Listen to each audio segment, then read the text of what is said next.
Чегара кызматынан мен негизи 99-жылы Баткен кобаланы башталганда Айдаркен чегара отрядынан баштап кызмат өтө баштагам. Ал жерде Алмалда отдельная группа специальной разведки деп коет.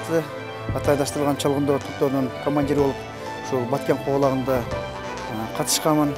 Андан кийин кызматтарды, ар түрдүү кызматтарды өтүп келгенмин. Эркек болгондон кийин, жаран болгондон кийин мен ойлойм, милдет бул ата мекенди коруу. Биринчи эле милдетибиз, бул биздин парзыбыз деп да айтып өтсөм болот. Намыс, ар бир офицер намыздуу болуш керек.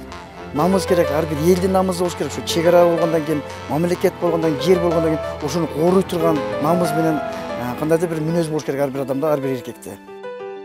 Ата мекен бул эми бул биздин ата бабабыз өзүбүздүн ушу жаралган мекенибиз бул. Өзүбүздүн кан төгүп, ушул жерден төрөлүп, өсүп, элибиз, жерибиз, туугандарыбыз, бир туугандарыбыз ата энем.